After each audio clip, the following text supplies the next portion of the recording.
Hi kids, this is Kevin the Chicken Boy Hesacker here, host of the internet talk show known as Potty Talk, the only talk show that takes place in the bathroom because that is, of course, where the shit always goes down.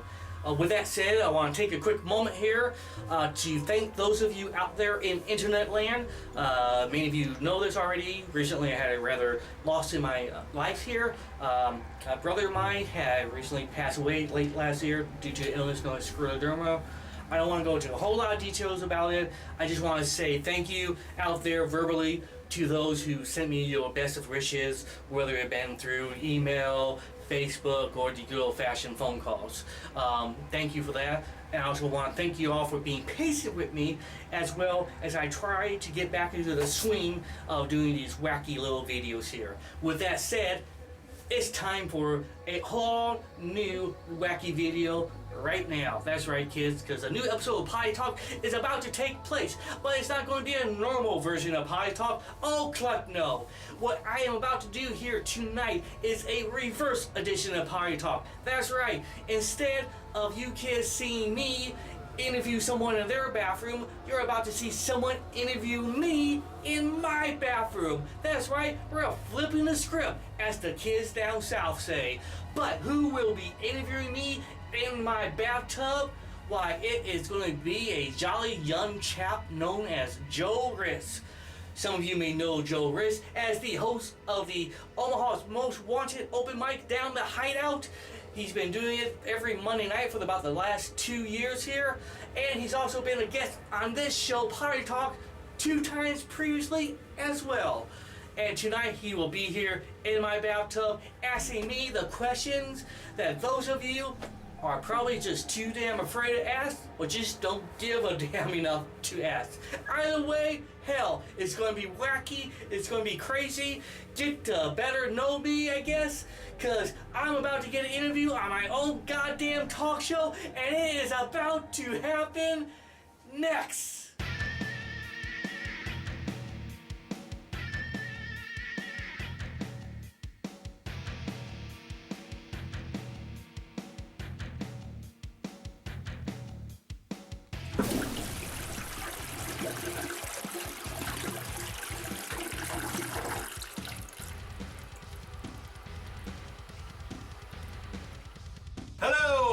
All you sinkers and floaters out there, welcome to Potty Talk, very special edition. My name is Joe Riss. If you're wondering why I'm talking and not Kevin, it's because he's getting interviewed this time. How cool is that? Ha ha! Yeah, I think we're just gonna cut right to it, if that's kosher. Kevin. All right, come on, hit me. Come on, give me some credit. Give me the hard hitting credit, man. You crazy. I want you to eat thunder and crab lightning. Which I may do in a little bit here. The camera's over the top. If the interview goes too long. If we do, yeah. But no, it's you've been around, I mean, for ages, like 10 plus years and whatnot. I mean, like I remember when I was a teenager, like stopping in a Stage Right Coffee when I was kicking around the old market, and like, you know, on certain nights there would be poetry, a little bit of comedy, a little bit of this and that. And, like that's kind of like the origin, like the NES, Atari, of like a lot of what the scene's kind of grown into. Like, where did you get started on this crazy adventure? I mean, you've told me about like your college days, you know, making the chicken guy paintings. But I mean, like, where did you start becoming Chicken Boy as we know him? It probably was actually college. It was the genesis was, you know, because there's a time and place for everything they say, and it's college. And that's what, you know, I was young, confused, didn't know what I was doing, and experimenting with this chicken thing, and I knew it wasn't right, but I did it anyways.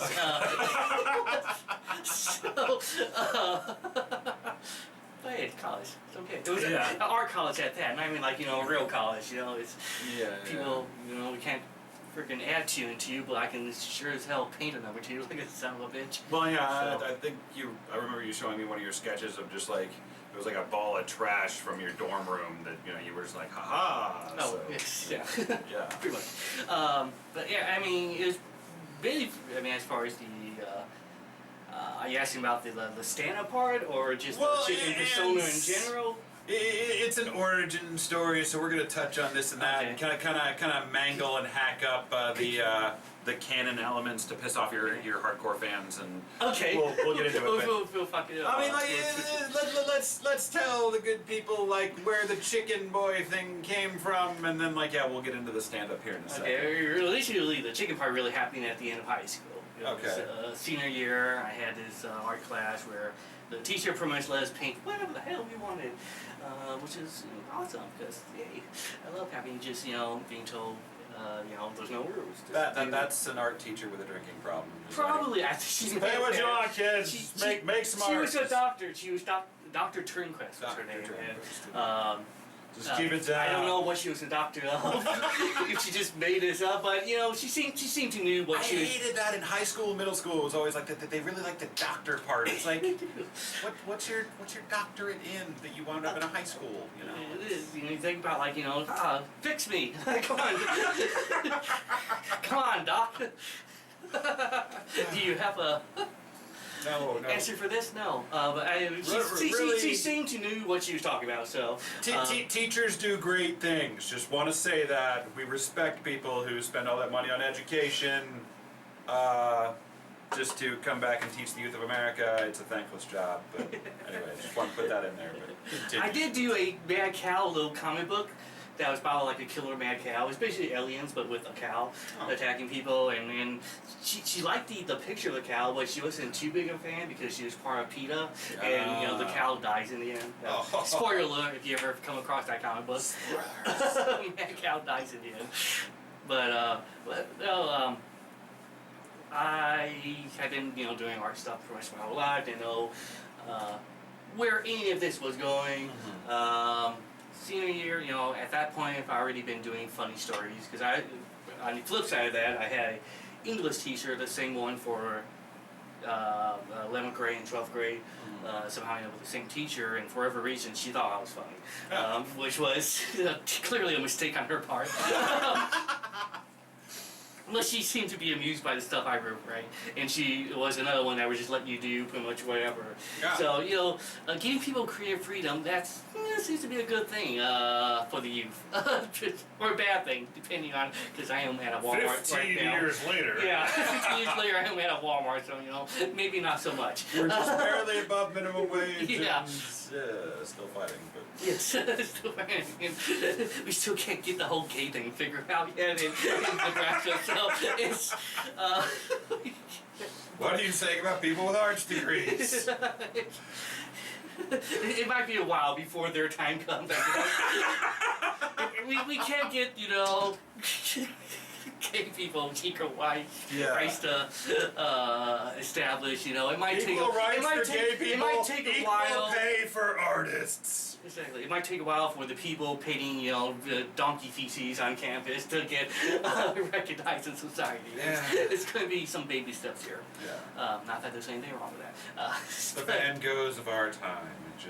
There'll be a great donkey feces renaissance like 50 years from now. Yes, it will be. It's going to be Donkamania. Which was a great Robin Gillespie song, I believe. Donkamania. Donkamania. What was the original question? Origin story. Origin story of Chicken Boy. Yeah, so I was doing funny stories in English class, and and some of the people seemed to be liking that. So I was thinking, well, we're not the artist that does like funny stuff. Like no one ever. Everything's always serious and dramatic. It's my homeless dad and a paper sack thingy, and or just abstract crazy shit, which is all fine and all, but where's the humor? Yeah. So my first real legit painting is actually in the wall in the house here. Was a painting. I decided to do killer chickens taking over a city because. I saw that. Yeah. Yes. When we came in, you had the box stadium or whatever. Yeah, box stadium. It was the chicken puns all spread out throughout. Yeah. The painting. All It's ridiculous. City Yes. So, and the painting was called like Dawn of the Chickens, and apparently it got everyone's attention, and I were going to class the next day. They had on the wall, there's a bunch of students all fucking looking at all the stupid little chicken jokes that are in it, and I was like, well, hey, this is This is weird. this is something here. Yeah. This is a niche. So, It's like that was your moment. yes, that was that moment. And at the same time, there was another class that was also kind of like an RC class. It was like a jewelry making class. I didn't know it was a jewelry making class. I thought it was just some type of fancy fucking ass art class, and I signed up for it, you know, not knowing what it is, and then I got in and I realized, oh, I'm in a girls' class is what it was. Which wasn't so bad because I was like one of like 3 guys in the classroom, and there was nothing but chicks, so that wasn't bad for the whole puberty stage. No. But we had to make our like a ring in the class. And this was shortly around the same time working on the chicken painting, and they wanted us to make like a ring that like symbolizes ourselves, you know, something that represents who you are. And all the girls in class, they were making like hearts and stuff and Care Bears and all that, you know. It was sissy stuff. So I'm like, not that there's anything wrong with that. Nebraska will coming along. So. I ended up making like, I got this chicken thing here. Like chickens, they're like usually the symbol of slapstick comedy anyway. So I'm like, I'll put a damn chicken in my ring, and I'll say God bless chickens around it, and that's how the logo was born. And okay, it is revealed. yeah, so there it was. It was in the high school. Is the chicken power ring? Does it still exist? Is this The ring still is around, yes. It's, I think it's in the basement somewhere. I had various, like the Green Lantern ring, but instead of magical power, it's just disappointing powers that you get from it. It doesn't fit on my finger anymore. I've gotten fat fingers over the years. Yeah. It happens. These things happen. Yeah, it's again metabolism. Not what it used to be. Not what it I couldn't keep my same haircut from high school because just there's not enough up there. I think I may have my same haircut from high school right now, to be honest. I think this is about it. But yeah, so you know, that was kind of it. You know, I did the chicken ring, and then I had the chicken painting, and then the Omaha Senior, there was like this art competition with the Omaha OPS school district where, you know, you can enter paintings in a contest. My teacher told me, you should do the chicken painting in there. I'm like, why? I was like, no one's gonna like this. This is an actual art competition. This is. It's for serious. I got a chicken wearing a Jason hockey mask running around the city. I mean, what the hell are you going to like that? Another chicken doing like the chicken logo with like the crow flames. That's in the thing. And this stupid shit. I'm like, that's not going to work. And so it ended up in the show. I go down there the night to when they did the premiere of the show, and I look at the painting, the chicken painting, and I look next to her, and there's like a second place ribbon. And I'm like, that's a mistake, right? That can't be. You can't award this shit. Sure enough, though, I freaking ended up coming like second place. First place was, of course, a hobo dad with a bag in the I'm not making that part up there. It was that was the first That was place. the grand prize. So you see, drama always wins out over comedy. It just. You got Jim Carrey, I guess. You gotta find that balance. Yeah, so somewhere in there. So. But so that was it. Went on to, you know, somehow I ended up in a art college. It happened. Second place in Omaha. Yes. Youth art program. Yes. On your college application, you're like, Little did I know that second place award would be about as high as I ever go in life. But hey, you know, it's like my Al Bundy moment, you know, of high school football. The second place award for he donned the chicken painting. yes. So, Pete's too young, sir. Pete's too young. it was. That was it. That was the end of that. But yeah, so I went on to college. It was a art college, but you still had to do the liberal studies crap, which at the time made no sense to me. Why I had to pay money to do certain courses that had nothing to do with my art degree. Like I had to take like a botany class. We had to take some type of science class. And Okay. I ended up taking one about plants because, well, the college was in Denver, and that seemed to make sense. So, So, okay. This is- Fine. Oddly enough, too, speaking of being at art college in Denver, I was pretty sure I'm the only art student here that wasn't on drugs. So I always find that as a small. Did you at least do some crazy drinking? I mean, there had to have been There was some parties and drinking. such. I mean, Yeah. there's always gonna be drinking. That's just Yeah. happens. But Yeah. for the most part, I was wasn't quite straight edge. I was kind of like bent straight edge. You know, kind of every now and then it would get bent, and then I would be. Exactly. But for the most part, I was trying to be serious about this shit. So, where was I going with any of this? We had the liberal studies classes, the botany classes, and we had to take like like a world history class, which we had like the most monotone sounding teacher. The thing I noticed too in college was like, the smarter the person, the more monotone they become. I don't know why. Like in order to be super intellectual, you would have to talk like this a lot because you're saving your energy, because that would be a waste of body limb movements, and I am smarter to do that. I don't know. So it was stupid. Yeah, so we had, this history teacher that, I didn't do like any of the assignments in class, I was more focused on the art stuff, and got towards the I think it was, trying to bounce around here. No, actually before that, I had the same teacher I had for the history of the world class, was also the teacher for a speech making class. It was a class just based on giving speeches. Okay. That's all it was like. Most I don't know what the point of it was. To make you comfortable, I guess, talking for Yeah, people. public speaking, Toastmasters, yeah. stuff.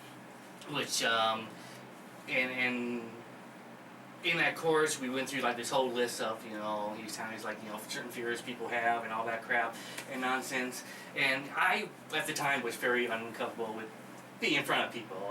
That's why I was doing art. Why should I get in front of people and talk and make an ass of myself? I could just paint that picture of my ass and be done with it. I can hang on the wall and then run behind a bush and hide and watch the reactions and see if they laugh at it or not. But I had to do a speech class, and again, this was getting to the point where, I've been doing funny artwork now. Okay, I'll just make this thing funny. I'll just try to put a bunch of jokes and see how close to a stand-up routine I can do, and we had been talking about fears, so I made my whole bit about fears. I had this little sign that I made, and I had this paintbrush I flip upside down so I could use as a pointing stick, and I just basically berated the class and gal and kept slapping and hitting the sign about how fears can interrupt with your speaking skills and the what can happen as fear takes over, and I would give examples, and I had my little remote control fart machine with me, and how you could lose bowel movements and whatnot, and somehow I think Bill Clinton somehow ended up in the speech, and and all I remember was doing the bit and just like somehow killing it with the class, just getting just tons of laughter at this stupid little thing I was doing, and particularly one really freaking hot chick that had like this ridiculous rack, but then we later found out that she was totally super vain, so it was kind of pointless. But at the moment, it was like, holy shit, she's like fucking, she's doing the gut laugh with, She's interesting. Yeah, I'm like, I'm into something. Yes. There's something into this whole being funny thing. Yes. So that was kind of the catalyst of it. And from that point on, the only way I actually passed by liberal study classes was just by being funny in them. That was like how I got, because later on we did do the history of the world class, and I didn't do like any of my homework and crap for that one. Yeah. Until we got to the point where we had to do this speech about the history of the world, and I was all super into George Carlin at the time, so I just did this very Carlin-esque bit about the history of the world being full of crap, and I had this painting of a toilet bowl that had like the countries shaped kind of, Like poo? kind of like that. Okay. Not too graphic though, because I didn't want to go that far yet. I was still slightly timid. Testing the waters. Yes. But I did this whole speech about history of the world being full of crap, and it somehow just killed, and the teacher was like, you know, even though you were like barely a presence in this class here, you got it. So it's like, and I was like, I passed because I was very apparently amusing. So and that came into play again in the botany class where.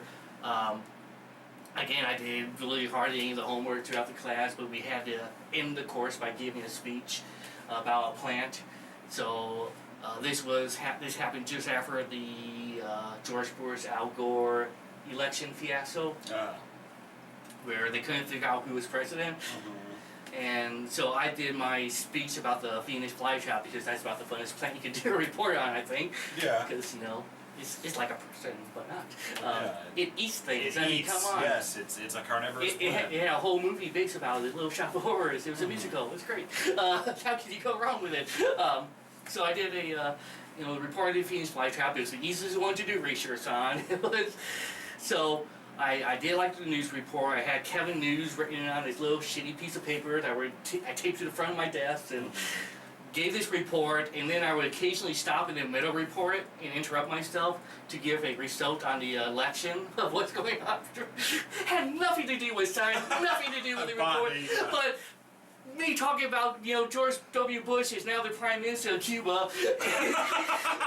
It fucking killed again. It worked, and the class laughed, and it was just funny because this guy that followed me did this, you know, super, highly, very well done report that he did like computer animation for, and it got like a done reaction from the crowd. I just got done doing just stupid shit basically. Yeah. I just cheesed my way through this report. Got a reaction, got approved by the teacher, and then this guy had to follow it up with something that had actual merit. Like, you actually put academic research and effort into this? Yeah. This is an arts college. That shit won't fly here. But yeah, so doing goofy shit like that. I did at one point try to start doing, because we had a course in college that was a pretty much do whatever you want course, which was again like, oh, that's no rules. All right, let's Zero rules, just like, oh, hey. Yeah. I can do anything I want. All right, and How does that work? Because I never, got a degree. I'm taking some classes right now. How the fuck does that work? Just you get credit? well, the for thing about doing the stuff? art, I mean, this is what I took from the college is that, you know, as long as you can actually explain what it is you're doing, explain the merit behind it, then it's a path then it's substance. And it's Okay. as long as you can explain why, if you're just doing something for absolutely, Whatever. Yeah. because there were, you know, students in the art college days that some of the shit I kind of like, I think you might be full of shit on what they did. Like one time there was this other student out there he was from Lincoln, and says I'm from Omaha, we kind of, you know, bonded over there. Cause like we're like the only two like Nebraska people here in the state, and we both kind of had a sinister humor sometimes, I guess to say, and we always have to do these critiques in class when someone do an art piece. We always have to get around and want to look at it and comments. Oh, we feel this. Oh, this is, you know, I think this is what that's saying and whatnot. And there was this one guy. He basically all he did was throw up carpet samples on a wall.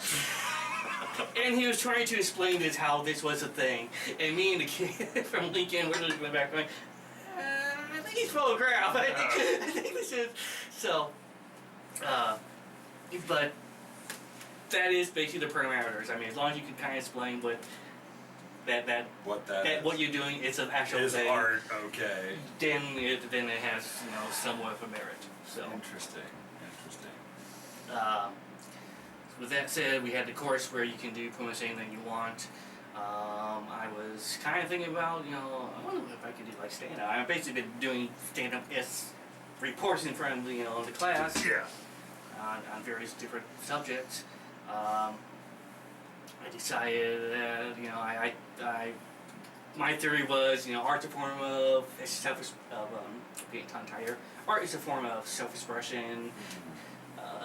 Comedy is a form of self-expression. What happens if we bring the two together? So I basically did an art class, an art project in the class where they let me, because installations is another big thing that you can do in art, where you basically redesign a room and call it, if you have a theme or something you're going with, you can, redesign a room, and they let me redesign one of the classrooms for part of my project. Holy shit. Well, and yeah, it's my girlfriend wanted to go to the Raw thing tonight. Like, she's got a coworker who's part of that. Gotcha. And so I was like, yeah, I got tickets and everything. But it's like one of the artists listed. It's like I went through the list, and it's like one of the guys listed.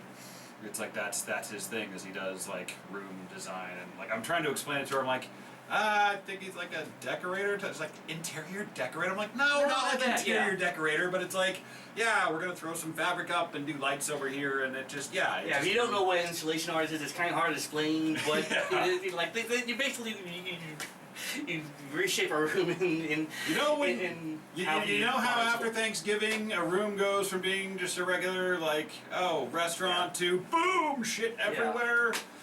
Somebody plans all that out. And, so it's like instead of making an art piece on a canvas, it's basically you go all over the entire damn room and just you're basically making stuff everywhere you step onto.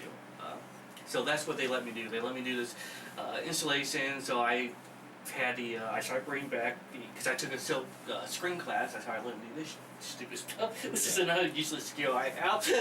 I might want to talk to you about some t-shirts. I don't know. I didn't know that these were. Yeah. Well, I don't have the machine. There's like a big Frankenstein machine that we had to use to make to do the process. But as far as design stuff, that part's easy. It's just you need this big machine.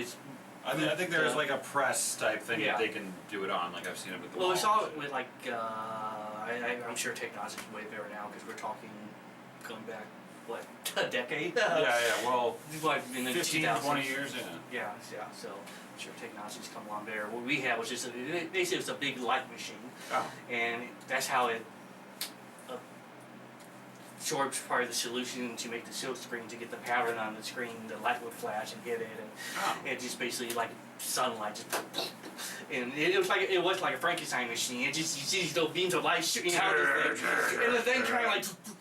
You're like, I have created a t-shirt. Well, I was like, are we all going to get like radiation poisoning for this machine? Am I going to have flipper babies for making this t-shirt? Which should be a t-shirt in itself, I made a t-shirt and all I got from it was flipper babies. Okay, the last two interviews that we've done, somehow Superman's sperm has come up in every one of them. Let's try to avoid that this time, if we can. We should try to avoid. I think I just jinxed it. I believe Superman, I think that's how he makes his shirts. He does his own natural silk screen. We were so close. I'm sorry. Da, da, da, da, da, da.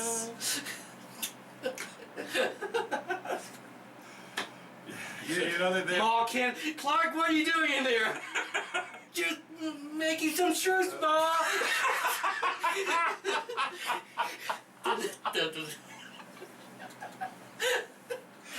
Yeah. Why did we never get to see that episode of Smallville? Huh? Yeah. I think I'd be at least a deleted scene out there somewhere. What the? And there, but it's just they covered this in Hancock, but not Superman. Hello, DC Comics is lying to you. Exactly, DC, step up your game. Exactly. Yeah, I'm sure Marvel will let Iron Man do it. So come on, let's get with the times. So I had these. I bought tablecloths and I painted the logo just all over the freaking place on it. Oh. And I had like this black huge tarp that I cover over the floor, and I did a silk screen of like chicken feet patterns, so that was all over the place. And I took pretty much like every chair we had from other classes and sat them in there and made basically a small stage room. Oh. I took a couple cabinets, put them over, I brought a TV in there. This is also kind of how the video stuff got started. I'm like, I'll make like a video intro for myself for this retarded stand-up bit that I did, and I went ahead and did it. One of the things I thought would be really funny for the class, since my gimmick was now clearly chickens at this point, is I became, because I did try to get away from the chicken thing for a while, but then I took an art class, which was like a basic design class, do a still life. Okay, now do 2 objects that are as one. Do a repeat of the image, and it became the Adventures of a Rubber Chicken. And at the end, last painting of the class, the rubber chicken got crucified because how else can you end the Adventures of a Rubber Chicken? But there was like, you know, Chicken on Trial with Johnny Cochran, and it just became the series. And after I did that, I was pretty much stuck with the chicken gimmick. It was like he's the, you know, he's the chicken guy, he's the chicken man. So I'm just going to go ahead and keep that in the bit now. I'm just going to keep this chicken thing as part of my ongoing gimmick. And so I did this basically a stand-up show as part of our art class, and I thought it'd be funny to throw feathers at everyone. So I bought like a feather pillow and I tore it open, and you know, went ahead and threw feathers at people in the crowd. People who I knew, I'd like chuck it really hard in the face and whatnot. So did that, did the bit, you know, and it was alright. I don't think none of the material I used has been pretty much flushed down the toilet. It was okay. There was some substance there, but it was just it was me swinging at the fences trying this out, and it was very hit and miss. So, but the lesson I learned from that was feathers migrate. Because we had the college was built in 2 buildings. There's one building on this side of the street, and there's another building on that side of the street. And it's basically the size of like a small office building. It wasn't like a big campus or anything. They have a big campus there now. After 1 year after I graduated, they moved it to a huge giant campus. I was like, you sons of bitches! Why couldn't I have that? But they had 2 buildings. The building across the street, I did the stand-up bit in with the feathers. The feathers apparently just decided to just flow with people's movements, with their walks and their feet. And I basically unintentionally feathered my college. Is what happened. There were feathers downstairs, there were feathers upstairs, down the staircase. I'm trying to like hurry up and clean because I'm like, oh shit, this is bad. And there's you know, on the upstairs floor, there's a bunch of art pieces out on display. They're doing like the final critiques of the year for some of the seniors, and the teachers looking around, the professors. He's like, I don't know who did this, but this is pretty rude. I went, sorry, it's me. I'm trying. I'm just trying to sweep up feathers, and it is a son of a bitch to sweep up feathers. Apparently, they get everywhere. Well, they just like they flow with the wind and stuff. Like they're probably real wispy. And, And I mean, I went outside, tumbleweeds of feathers blowing down. I forgot what the street was that the college was on, but this is blowing down the street. I was like, what the hell did I do? Like, okay, let's never do the feather thing again, which I never have. I thought about it. You could have passed it because, like you said, if you could explain what you're doing and why it's significant, it's like, no, the feathers represent my influence on the world, and it goes from this room out into the throughout the college, and now it's going down the street. You know, I don't think no one ever did ask me to explain the feathers. So either they just didn't give a shit at that point, or they found some way deeper meaning than I could possibly come up with. It was a liberal arts college, so somebody was probably all like, oh, feathers in the building. Someone's probably making a statement, and hey.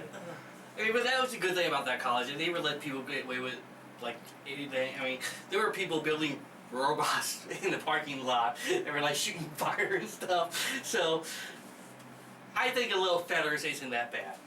Man. I mean, they got combat wars. Drones, the early years is happening outside in the parking lot. What's a little feathers? You know? Yeah, okay. So that's that. We're about a half hour into it, 5 o'clock. Let's fast forward a little bit.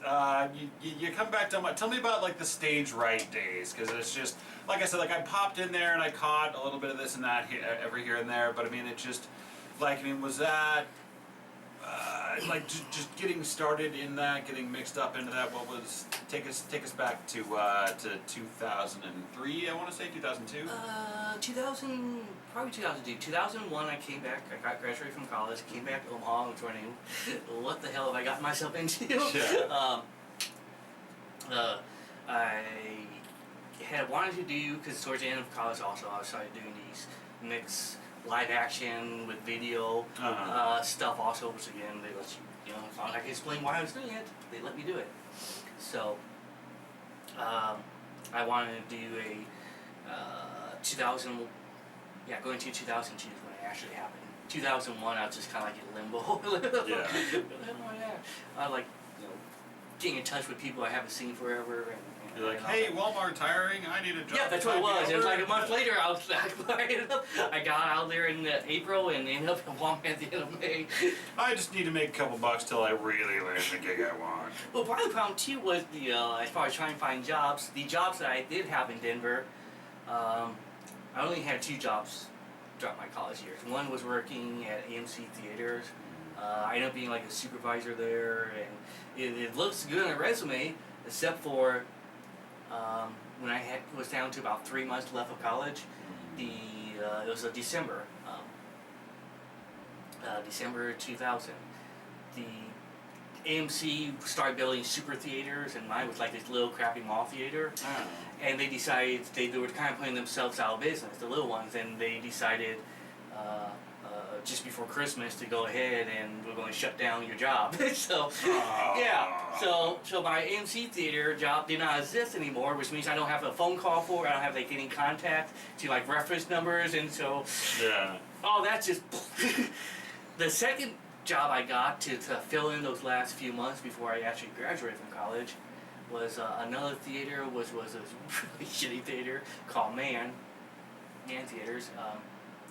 And they had already like filed for bankruptcy when I was in there. So the management there just didn't give a shit. They were like getting high in their office and whatnot. You could like smell stuff. And I'm like, can we do this? Can this go on while we're playing, you know, some mom and pop film? So Monsters and Inc. Yeah, exactly. Toy Story or probably Toy Story around the time. But yeah, so when I left there, I didn't really even get their contact information. I just came back home, so that was part of the problem, trying to have anyone vouch for any of my previous job experience. Cause like, we tried to look at you to check up on these, and no one's answering these numbers you gave us.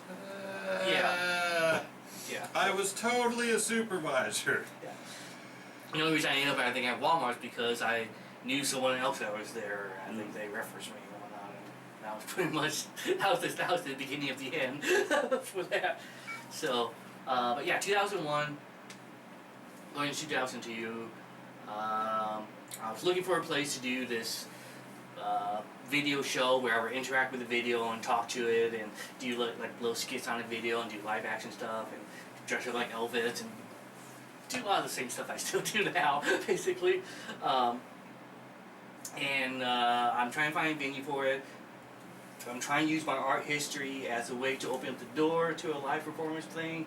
So I came across Stage Right Coffee Shop. I talked to the owner about, I told him what I wanted to do, and he was kind of like, about as far as me doing some type of comedy thing down there.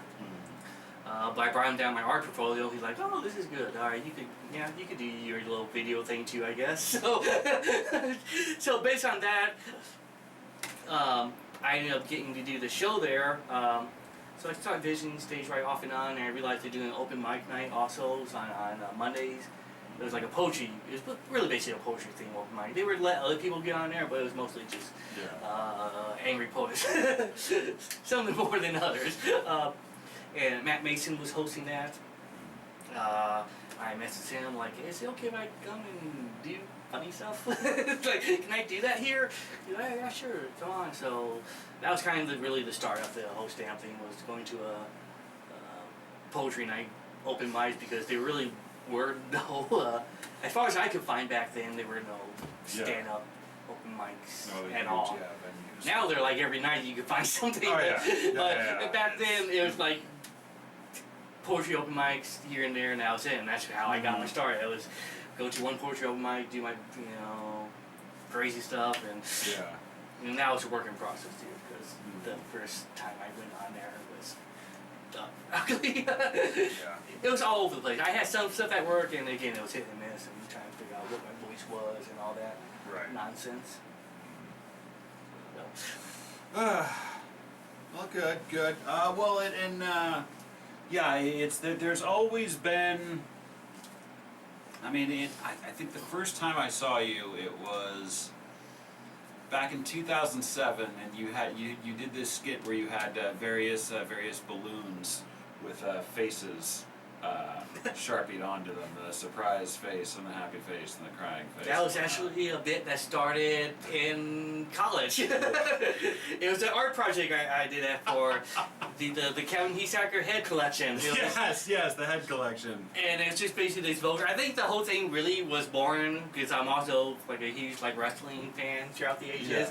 And I don't know if you remember, there used to be a wrestler named Val Venus who had this touring gimmick, and he just basically was sleazy throughout the whole. And there's also another wrestler, Al Snow, who had the head. Yeah. And what is it on my head? And that's basically the combination of those two is what made me come up with the Kevin Heasacker head collection, because it's basically just puns about heads. Yeah. Which again, the art teacher, I think I had a chick art teacher for the chick. I'm being modern, not being postmodern here. A female art teacher. And for that one, who totally had no problems with it, she's like, "That's great. I think this is cute. This is funny, Kevin." So, but yeah, I did that for the live action, the video show I did, Stage Right. We ended up filming a commercial for the Kevin Heasacker head collection, and that was part of the video bit that I ended up doing. And then I kind of retired it, and then I think I brought it back years later. That's when you must have seen it. But Yeah, it was around me that trying time. to rebirth the head collection. The head collection. Well, and yeah, it just you've always had. I mean, the props and a lot of energy and whatnot. I remember a year or two after that. It was your birthday, and so you came in with 4 or 5 cases of cupcakes and such, and yeah. But, with the you've done some film, there was Melbo and Insane and things of that nature, comedy shorts. I remember when you were running for president, the smell of change for America. I mean, is there anything huge coming up in the future that you wanna give your audience a little taste of, or I'm not entirely sure what's coming next. what the future is here? Because everything's been kind of limbo. I had the whole brother situation going on. I had Knee surgery. I had the knee surgery. Bought the house. Bought the house. Them dance lessons. Just things got in the way. Exactly. Oh, I feel you too. It's I had a rough summer myself, and so I haven't really been doing much either. Gotcha. So it's Every now and then. It does. Every now and then It you need does. to take a year or so to recharge the batteries and. Well, I think you and I need to start a comedy duo of just the comics who won't go the fuck away, because it's we'll kind of be down for a while, we start coming back around, people are like, oh god damn it, these guys again, fuck! It was funny too. The whole Omaha comedy scene, as I was starting to fade out, because really the fade out's been going on for the past few years. It started with, I think, Insane and knee surgery, and before that, the comedy scene really has just exploded. So as it's just exploding, I just kind of It's faded enjoying the out. renaissance. So now, if I do show back up, I'm nobody's going to have a clue who the hell I am. But on the upside, I get to use old bits again. Exactly. Well, but, I was thinking about this last night. I did the battle royale at the waiting room last night, and I was thinking, because as a joke, they went to a thrift store and bought a bunch of stuff, spray painted it gold and glued it all together as a trophy. But it's just I think you're the man to do it. I think there needs to be a comedy championship belt for Omaha. I thought. And have challenge matches or something. I just want an excuse to wear a championship belt. Exactly. me too. Well, and just something fun. I mean, I think this could be a thing. I'm just something fun, to have, and just to see where we go with it. But I think you'd be the man to design it and properly. I did one time enter. This was the Omaha Healing Center, where they were doing. Matt Mason was doing the some poetry slam show that goes on there at the Omaha Healing Center downtown. The Home Center. Home Center, thank you. It's usually, I think, one Saturday a month. I think it's like the second Saturday a month it happens. Yeah, I think that's where the slams were happening, like the Yeah. official Omaha. Well, he were occasionally on the down season when the championship team was off competing in the nationals. We used to do, I guess, like a bash slam night where the goal was to do like the worst poetry ever. You can be as awful as you can. And so I went down there for one of those nights and ended up winning the damn thing. For the, I found my niche. I'm good at sucking. Bad poetry. So that was my next, accomplishment after the second place from high school art war was winning the Bash Slam Championship, which I did make a bell for it. I was going to come back the following year, but then it didn't happen. So I like, well, now I got this. We should call Matt Mason and be like, hey, we've got a championship belt and everything, and you're letting us down.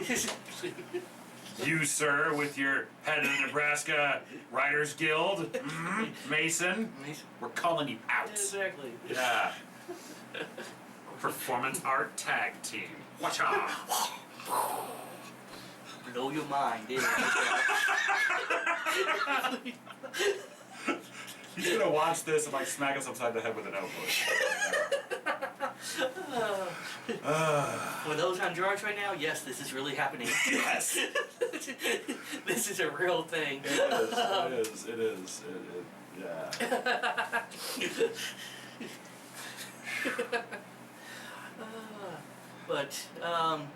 Yeah, so future? You asked me about future? Yeah, just stuff you have planned for the future, stuff you want to do.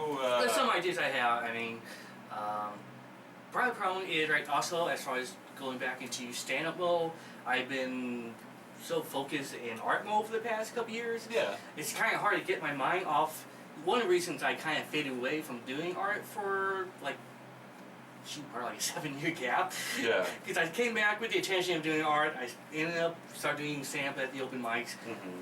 Got like the bug, I guess they say, the bug bit you. And so I started, focusing on that stuff because, why not? This is fun.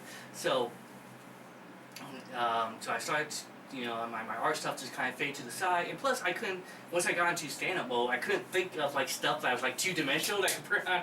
Everything was like a speech in my head that I came up with. Like, so I faded out from that, and then I kind of got back into art again back in around maybe 2009, right around there. When all of a sudden, ideas started popping in my head again. Yeah, well, I remember going to, you had your art featured at Pizza Shop. Yeah. So PS Collective. Yeah. That was my first big comeback into Art. into Artland. Yay! Yay!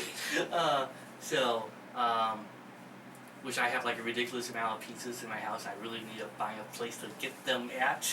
I've been trying to get into a gallery, but I think I scare galleries for some reason still. I don't know why. They're not ready for it. They are.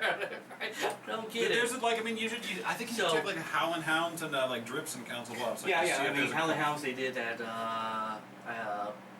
group show done by the 101 studio group.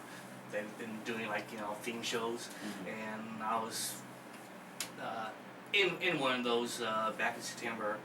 So everyone there seemed to like me. So maybe I might have the future with those people. So. Yeah, I always see cool stuff on the wall there. And I mean, I think that'd be even if a serious gallery might not take your stuff. Yeah. Then, Which just seems to be the theme now. It seems like I'm going back.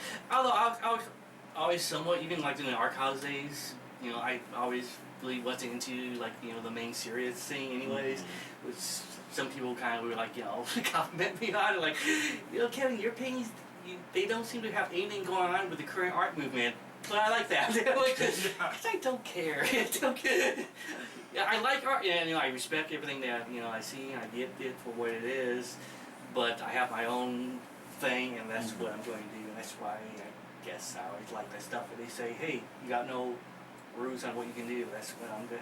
When you start pointing me where I have a fit in with, So I think maybe that's my situation with the serious art gallery place. Yes. Yeah. So we'll see how the future goes on that. I am trying to get another art show out there. Hopefully though sometime this year, because I have way too much stuff right now in my house. My basement is full. I think I'm up to over 60 some paintings right now. We'll have to check with Hot Shops or somebody Yeah. and just see Yeah. what we could do. Yeah. But, eh. So, and thing too, I think like most of the pieces, I think all have some type of legitimacy to the subject matter in Like them. you said, so I don't want to if just you toss could it out to explain, nowhere. Yeah. if you could explain why it's important, then So yeah, so that's kind of my goal there as far as the art stuff goes. Just finding a home where I work, and I'm thinking maybe try back with the pizza shop again because I did have, although I did have some art pieces that. That I had to take down. The Snowman firing squad upset some people. Yes, which still among other things. that still amuses me so much because everyone there was fine. It was whoever was in charge of the art area of the pizza shop. She was out of town that weekend when I set up my art show, and it was until the following Monday she comes in there and calls me saying you need to take some of these down, and she's explained to me which ones, and. We get to the Snowman one, which, if you haven't seen it, go to, on Facebook, Art Chicken Boy, go to my art listings, and there's a painting in there. I wish I had like $100 to buy that one off you, sir. I actually gave that one to my brother's friend. She really was into it. She's always been a close friend of family and all that stuff. So she's actually the proud owner of that one right now. Okay, good. But I always thought about maybe trying to figure out how to make prints of it because it's a pretty cool painting. It is. I'm not egotistical on my stuff. I always call myself crap, but damn, that Snowman one is a cool painting. It is. Which was basically what it is. For those who haven't seen the Snowman painting, it's basically a snowman very blindfold, a cigarette kind of hanging out of his mouth, and there's like a can coming off the side of the canvas with a gun pointing towards his head. And in the background, there's like 3 other already executed snowmen in the background with their head just instead of blood splashed, just snow. Snow. Yeah. And the gal at the pizza shop was explaining to me why I had to take this one down was, well, basically, you're killing Frosty. And in my head, the first thing that pops in my head, well, he's made of Christmas snow, he'll be back next year. But you can't say this, because then your adventure might end. So I just was yeah. Okay. Down comes Frosty. And there's another one there that she was on the fence of, which was a painting that grew out of a drunk night with me and my other buddy at some pizza place in I think Old Chicago, which is when it was born, where someone ordered a giant cookie. And I was like, it's a giant cookie, but I don't think it's that big. I was expecting something a little bit more, sexy maybe. And this was all in a drunk conversation, which led to the idea of a sexy cookie, dancing on a dance pole, and there's a sailor there, and then the sailor ended up becoming the dude from G.I. Joe. I can't think of his name. Shipwreck. From G.I. Joe with a parry on stage giving a $1 bill to this cookie that had legs and stuff. And the gal at the pizza shop, she's like, and this one I'm on the fence on. I mean, I guess it's kind of okay, but it's basically a stripper with a body of a cookie. and I just said, don't worry about it, I'll take it. Well, so, yeah. Well, I've seen stuff in there, not to, call anybody out or say that it's crap or whatever, but I've seen other paintings of evil statues of liberty with Uzis and stuff robbing people on the street, and stuff that's graphic and has violent imagery or sexual themes in there before, and so I don't know, maybe just because it was just so blah, this is what I'm saying, and not oh, this is a anarchist postmodern movement on commentary on capitalism. I did have one small painting that slipped past the censor, which was a piece. I actually used to have a Santa bit based on this bit also, on the theme of the painting, which was called "The Bird and the Bees." Birds single, birds plural. It's basically this bit where basically kind of this jock bird is with this other female bee, and then there's this other bee in the background that's just disappointed that it doesn't have a chance with the female bee because the bird's like done up to be just total douchebag. His feathers just like spike up in the hair, and the female bee is all like this, and he got his wing around him, but he also has his other wing pointing out towards the other bird, but not the other bird, the good guy bee, and he's flipping the bird to the bird is flipping the bird to the bee. To the bee. And she didn't catch that there was the lube gesture being done in the painting. I'm like, take that, censorship. What's a bird flipping 6 years bird? later, what now? Pizza Boom. shop. That was in your balls. A bird flipping a bird. That's right. That's how we do. But seriously, please give me another show this year. I really need a place to hang my crap. I need someone to pay attention to me. So there's that. Other plans, we're start getting towards the end here. I'm thinking about doing 2 possible, actual theme shows here. I'm thinking about possibly doing a fundraiser in June. I just need to find the right people to help me out with that. I want to do a charity show. Kind of got something to do with what happened to me this past year. The whole family situation, the whole scleroderma nonsense. So I'm hoping to try to figure I could get that planned out. Try to find a venue and all that stuff to set that up. Which again, my target date is try to get that landed somewhere in June. Which I totally want to just go totally like Jerry Lewis on the fucking show too. By the way, so there's that. That I'm cooking, and then I kind of want to do maybe later on down the road. I don't know if I'll fit it in this year, but I'll at least get the filming part of it done. Is to do another mixed video, live comedy performance mixed with video type of show. So those are the 2 ideas that I got on pencil that I've been writing notes down and whatnot. Early today in the mail, one of my bits for the mixed video show is going to involve Kim Jong-un, or however you say his name. The crazy little North Korea dude. Which I tried looking for like costumes and stuff, and I tried, I couldn't find anything, but I found like a North Korean like jacket that's kind of in that style. Yeah. So I ordered it a couple weeks ago. It came here in the mail, and I didn't realize it. To think that the shop I ordered it from was apparently in China.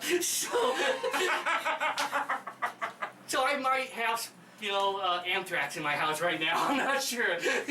Mixed in with this jacket from China, this Korean jacket from China. Art and comedy are dangerous things, folks. You probably think it's all beers and nightclubs and painting with lead-free paint, but you heard it here that you really take your chances. These things you have to suffer for your art. Yes. Like back in the first God Bless Chicken, the show, spoiler, it's going to be the God Bless Chicken Show. That's going to be the name of the video show. Okay. I did the first one. That was the first one I did at Stage Right Coffee Shop that we talked about earlier. Mm-hmm. That one was called the God Bless Chicken Show, keeping in with the whole chicken theme here. This one will be basically the theme of the first God Bless Chicken Show. I can't talk. I'm going to enjoy your beverage. Trying to do comedy with speech impairment people, that is a son of a bitch. I'll tell you that right now. The theme of the first God Bless Chicken Show was basically a fake fundraiser to raise money for homeless chickens. And this one will probably be more of the same. Okay. But in the first one, I did a bit where Osama bin Laden invaded the show, and because 9/11 just happened, he was the big bad guy. It was actually going to be Mayor Giuliani was the original villain, but then 9/11 happened and totally fucked that up. We'll go after fucking bin Laden then. Which we did a bit, and then because we had the beer and the jacket and the headgear going, we decided to go to Taco Bell afterwards with the gear on in the drive-thru. And totally did not get any type of reaction. Taco Bell is in favor of terrorism, apparently, because they did not give a shit that Osama bin Laden was going through. Apparently, they're the people that need the 10 most wanted list and whatnot. I think it's at the end of America's Most Wanted. They show it every time, and it's I was watching it with my dad one night in 2004, 2005, and it's oh, Osama bin Laden, most wanted man. It's oh yeah, that guy. He goes to my golf course. It's just, but yeah, that's about it. I got the possible charity show. If I get that figured out, maybe coming up in possibly June, and then you know, art show thrown in there somewhere maybe, and then if I get this goblet chicken thing filmed and find a venue for that also. I feel like there's somewhere in Benson that would, like, if not feature your art, at least, show. Benson seems to be the more, RC area to Hoity-toity get things. That's kind of what I'm thinking. Serious art. Yeah. Yes. Benson seems to be. Well, more, they're doing the first Friday thing, so Yeah, it's like, yeah. yeah. They seem to be more in tune with that whole RC theme stuff. So. Yeah. So that's probably where, like, Pizza Shop, and I know there's some other places I just need to read, learn what all the career places down there are. It's been a while since I've been to Benson. Yeah. It's just been a crazy year. And then I'm trying to possibly get back into doing more, stand-up again this year. I've been trying to plan out my month because I usually have a habit of trying to do everything at once, and then it doesn't work out. I know that pain.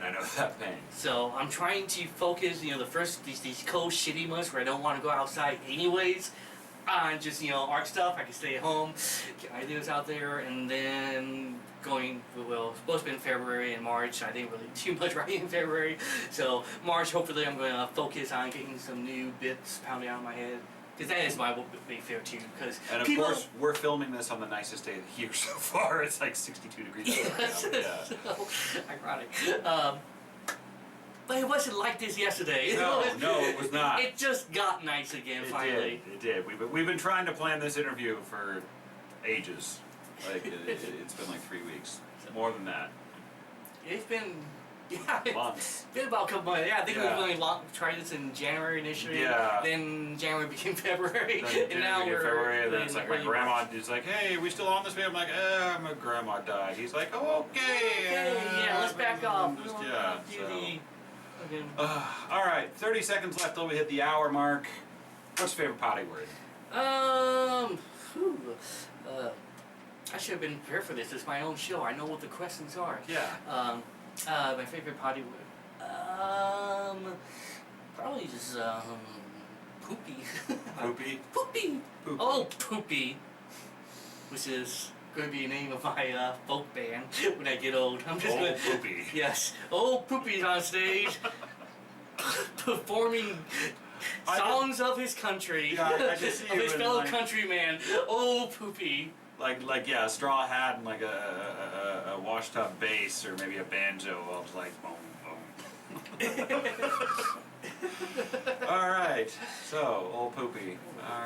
All right. Any other parting thoughts or? Let's see.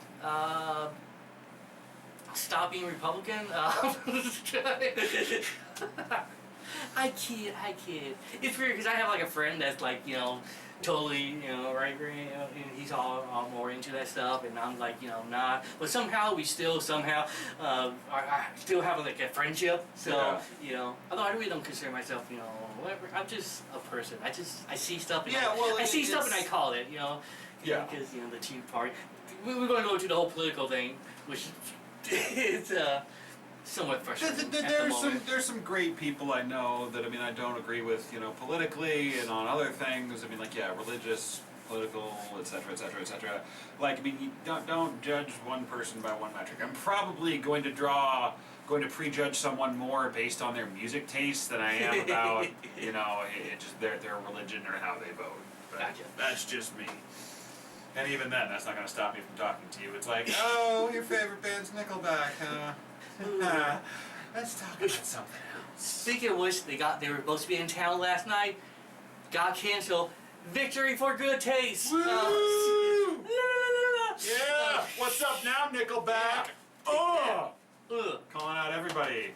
Matt Mason in the pizza shop, and now Nickelback. Now Nickelback. Hey, huh? Putin, you want some too, huh? I like Matt Mason. This is Nickelback on the other hand. Yeah, no. Let's not put him in a sense. Matt Mason, he's sure better than to be put in a He does. I'm Mason's just saying, we awesome. called out various people, and so we love you, Matt. You are far more talented than Nickelback has ever been, and ever will be. We're sorry for comparing.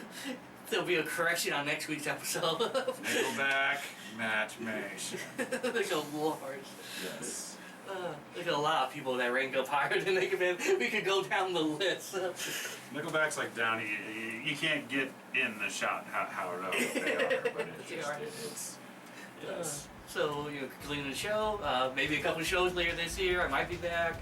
Gonna be trying doing more potty talks. Might be playing with the name of Potty Talk. And don't listen to Nickelback. Yeah. Okay. Don't eat yellow snow. This has been a very special edition of Potty Talk. I'm your host, Joe Riss. It's Kevin C. Sacker, aka Chicken Boy. Hope you maybe learned something about nothing tonight. Woo! Vegetables, kids. Yay. Superman makes shirts. And Potty Talk out. Yes.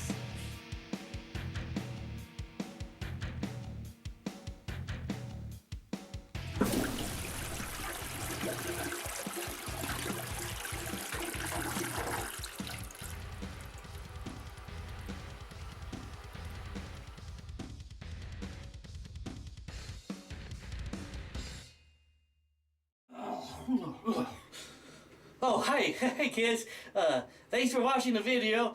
I guess this is a part where I'm supposed to say, hey, if you like that wacky shit, go ahead and subscribe to my fucking channel. Well, I don't give a shit, okay? Because I kind of feel like crap at the moment. So, if you want to subscribe, go for it. You want to like the damn video? Go for it.